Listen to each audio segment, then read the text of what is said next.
Como pudieron observar, nuevamente, quienes no hayan podido ver, estuvimos puntualizando algunos elementos de esta perspectiva. La idea es que ustedes generen una opinión crítica frente a lo que se está diciendo. Siempre hemos tenido una perspectiva de la colonización. Es importante también tener otros puntos de vista de los cuales fortalecer nuestro análisis crítico. Entonces el trabajo es principalmente no resumir, no es un resumen, no quiero que resuman el video, no es ese el objetivo. El objetivo primordial es que ustedes analicen este video, que se den cuenta de los puntos relevantes y de las perspectivas que se van enfatizando. Bien, entonces eso era principalmente lo que debían o deben hacer. Y cerrando para nuestro portafolio este trabajo sobre la conquista y la colonización en América. ¿Alguien algún criterio, algo que se quiera puntualizar? Cecilia específicamente. Luis, vamos. Yo tengo una pregunta, Licen. ¿Y es por qué a pesar de que solo había un 6% de indígenas, había 16 millones? Eso no entendí. ¿Por qué el porcentaje baja y la cantidad de habitantes aumenta? La cantidad de la población en cuanto a los datos obtenidos por aquellos que hicieron, por decirlo así, el censo. Otra, porque no nos olvidemos que no todo el territorio estaba realmente, ¿cómo decirlo?, poblado. Si nos damos cuenta, por ejemplo, en el territorio netamente español, cuando los españoles llegan, ¿cuáles son los sectores más poblados? La sierra, toda la cordillera de los Andes donde se encontraban los incas, y las poblaciones dispersas de la Amazonía. En América del Norte, en cambio, ¿qué territorios estaban poblados? Muy pocos. La extensión era gigantesca y en muchos lugares había poca población. Entonces, a lo que se está refiriendo es que el 6% del territorio estaba realmente poblado. No es que todo el territorio estaba poblado. ¿Por qué no tenemos esa noción? Porque nosotros evidentemente vayamos donde vayamos, solo en el Ecuador vemos gente. Es muy difícil no encontrar gente. Y aún así existen lugares donde hay muy poca gente.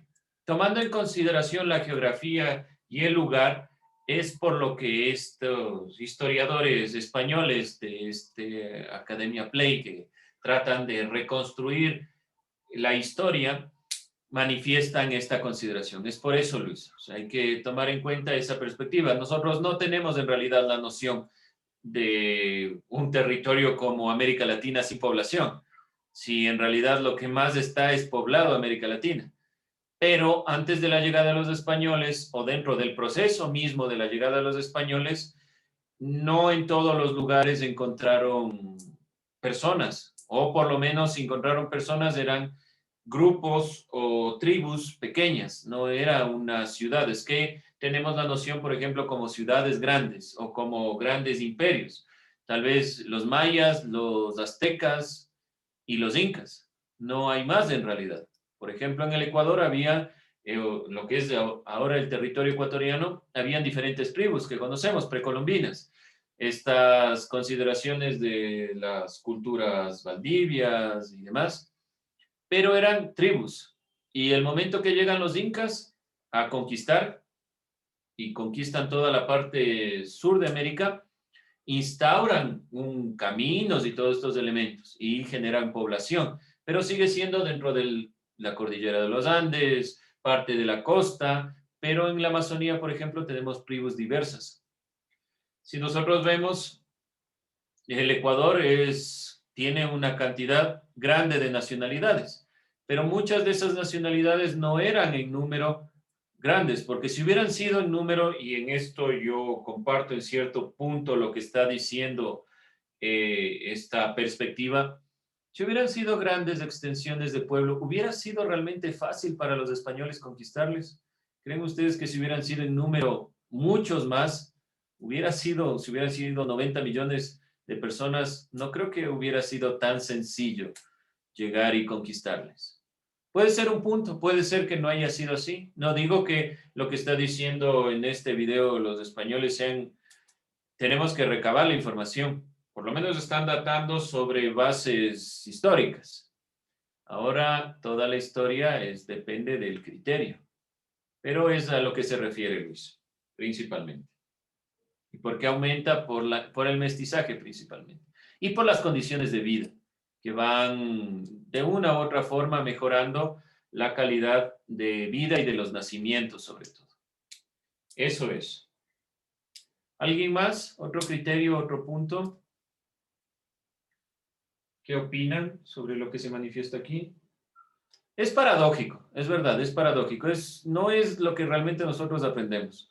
O sea, algo que no podemos negar es que no es un descubrimiento de América, eso no se puede negar. No es un descubrimiento, América existía, había gente aquí, pocos o muchos, pero existían. Entonces no podemos decir que fue un descubrimiento, fue una conquista, fue conquista española, nada de descubrimientos ni nada por el estilo. ¿Por qué la destrucción en parte de los monumentos a Cristóbal Colón? Por el sesgo que tuvo siempre la perspectiva del pensamiento español como aquel que nos vino a destruir, pero en realidad, ¿qué somos nosotros sino mestizos? Entonces, no, de parte y parte también hay errores. ¿Alguien más, otro criterio? Licen, ¿se puede apreciar los 16 millones como aborígenes? ¿En qué sentido? Aborígenes diferentes de indígenas, ¿a qué se refiere? O sea, dice que Hugo Chávez 90. pues dijo que solo hay existentes 3 millones de aborígenes. Entonces, por eso... Bueno, ellos calculan 16, hay varios datos, digamos, pero pongamos que eran 16, ¿ya? Y no 90 millones. No podemos del todo decir aborígenes. ¿Por qué razón? Porque los incas no eran aborígenes, era una ciudad. O sea, eran directamente un imperio.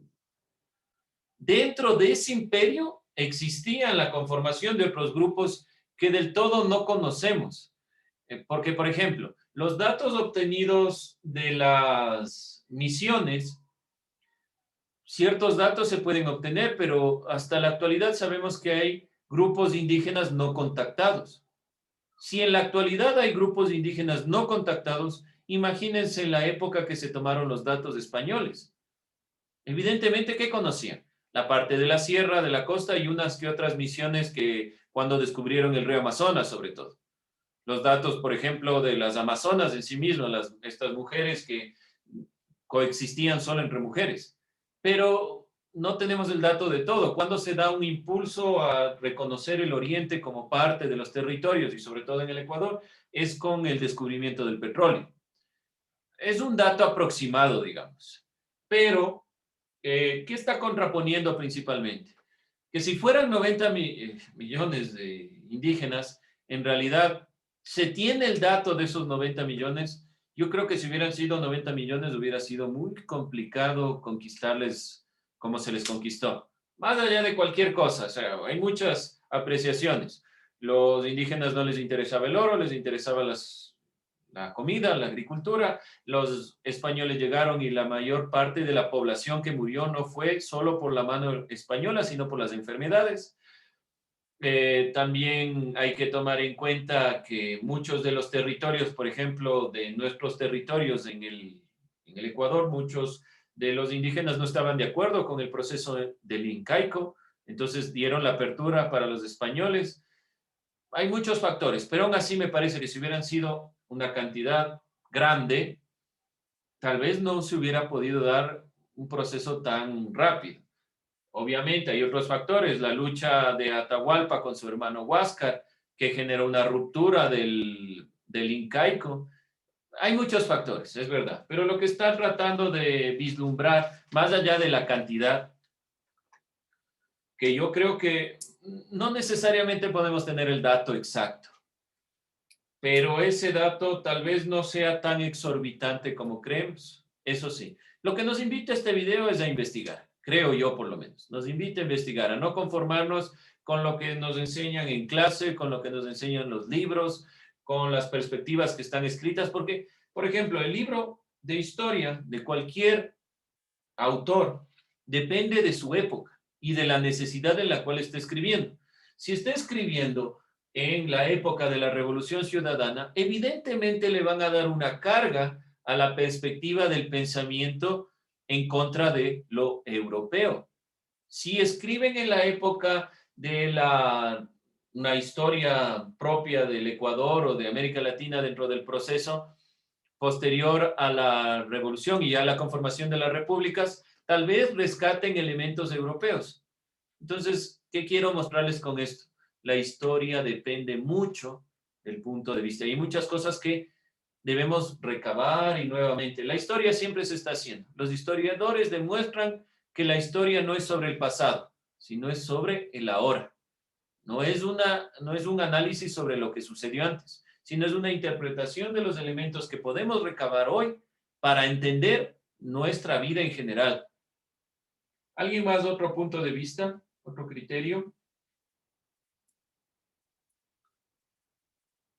¿He entendido entonces lo que se debía hacer? ¿Alguna pregunta, Cecilia, tal vez, sobre lo que me preguntó al principio? ¿Un poco más claro? Profe, entonces no se podría decir que ahorita ahora en la actualidad son aborígenes porque puede ser que no sé, que cualquier persona le guste la cultura y forma parte de la cultura. No solo eso, sino que evidentemente forma parte de nuestra cultura. Vean las fiestas que nosotros celebramos. Son fiestas netamente, o en su mayoría, mestizas. ¿Qué es la interpretación de una fiesta como el carnaval? Es una representación tanto indígena como mestiza. ¿Qué son lo que estamos nosotros recabando? También fiestas propias de nuestro país. Son fiestas que tienen la mezcla y la conjugación de los elementos autóctonos. Yo no les diría aborígenes tampoco, porque de todos modos, en el caso de los indígenas de la cordillera de los Andes, los incas, era una civilización. No era solo por aborigen entendemos un grupo que está aislado de otros grupos y que simplemente interaccionan cuando defienden su territorio.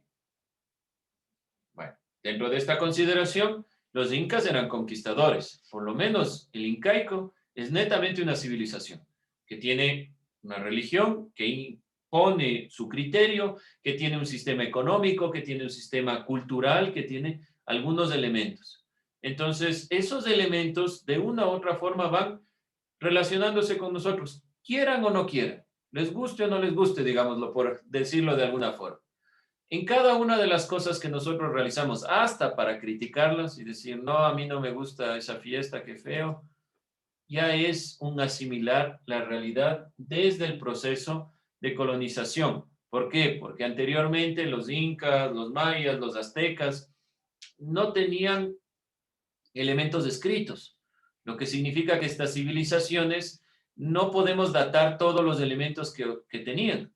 ¿Desde dónde podemos saber la historia? Desde la llegada de los españoles y específicamente desde la llegada de las misiones de la religión. Los curas, principalmente los jesuitas, han recogido muchos de estos elementos. Entonces, solo podemos saber la historia contada desde ellos. Y, por ejemplo, algunas de las crónicas que datan de lo que sucedió, por ejemplo, con Atahualpa, ellos que datan no conocieron nunca Atahualpa, sino que estos religiosos recogen las historias contadas por las personas más cercanas a Atahualpa. Ese es el tema. Entonces se nos pierde mucho. ¿Cuál es el otro problema? Que desde 1990, con el levantamiento indígena en el Ecuador, se dio un inconveniente. Y bueno, un proceso en el cual se reconoció a los indígenas dentro de todo lo que nosotros ya sabemos de ciudadanía, pero se dio un inconveniente. Muchos de los textos, historias, cuentos que nosotros conocemos de los indígenas se crearon a partir de 1990 con el levantamiento indígena. Es decir, que no son de la época colonial, ni precolonial, ni precolombina. ¿Cómo nosotros sabemos que realmente la historia que estamos revisando es tal cual la correcta?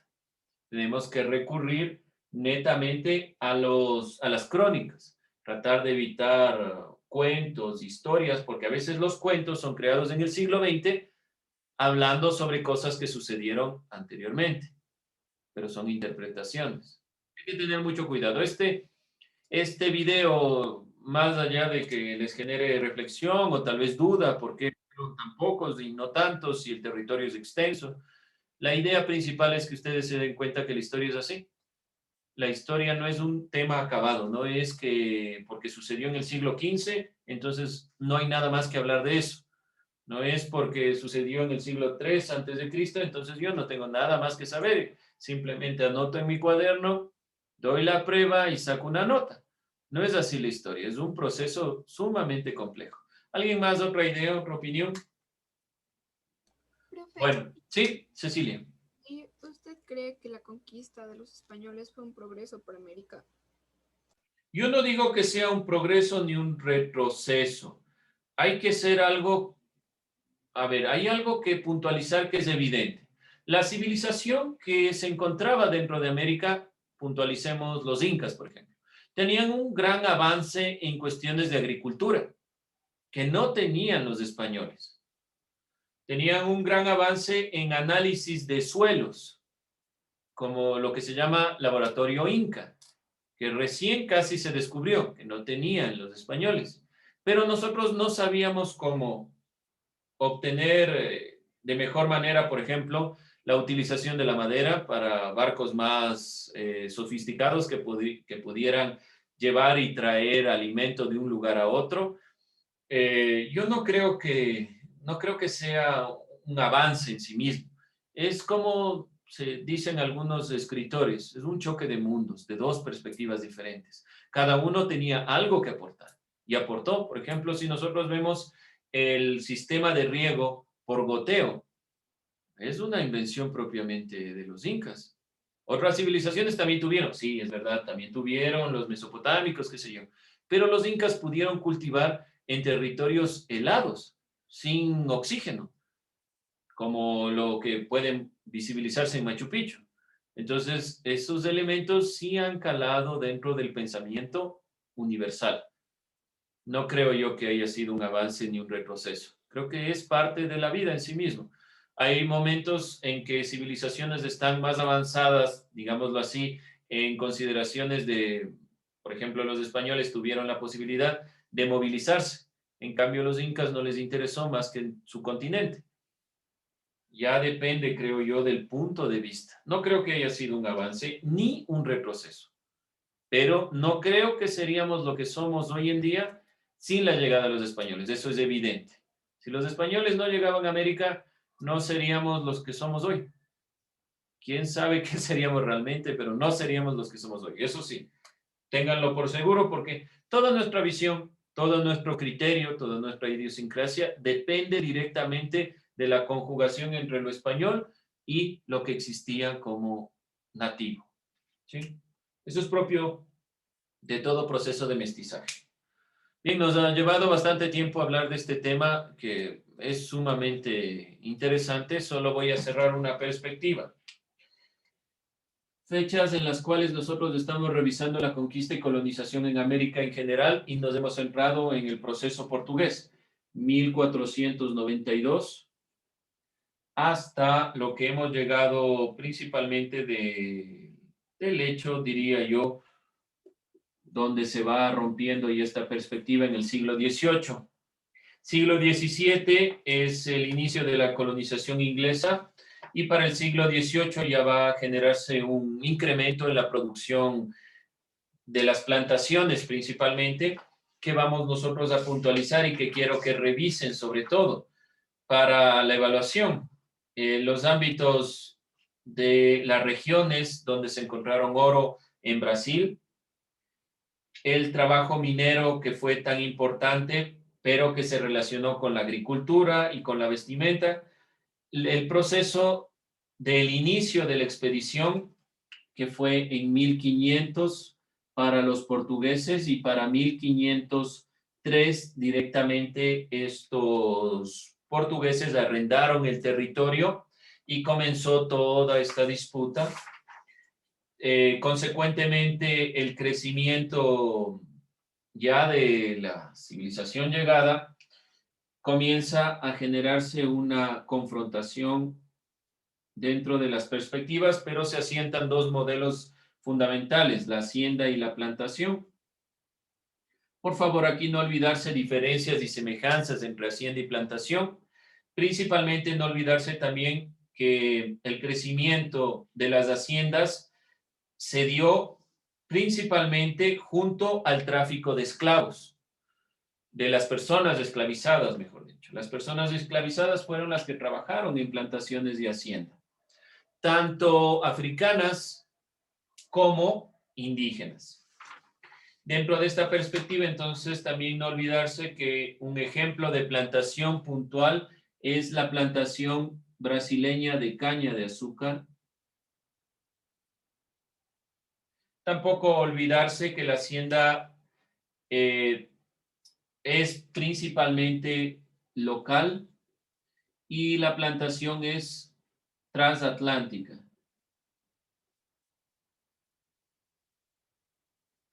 Y finalmente, ya cerrando esta perspectiva, también no olvidarse que quiénes eran los bandeirantes, no olvidarse la relación comercial entre España y la colonia, que ellos le llamaban pacto colonial. Solo les estoy dando elementos que ustedes pueden ir revisando. La siguiente clase, si tienen dudas, preguntas, inquietudes sobre esto, no se olviden puntualizarle. La llegada de los ingleses en el siglo XVII, la colonización española principalmente fue del siglo XVI, y la colonización que no permitió mestizaje alguno fue la inglesa, lo que también retrata el video que acabamos de puntualizar. ¿Alguna duda, alguna pregunta? Esta clase era simplemente un recuento, pero tenemos la mayoría de los datos y la reflexión es sumamente importante. ¿Alguien otro punto, alguna otra idea, algo que se quiera cuestionar, algo en lo que no estén de acuerdo, o que se quiera preguntar? No, vamos a cerrar con eso.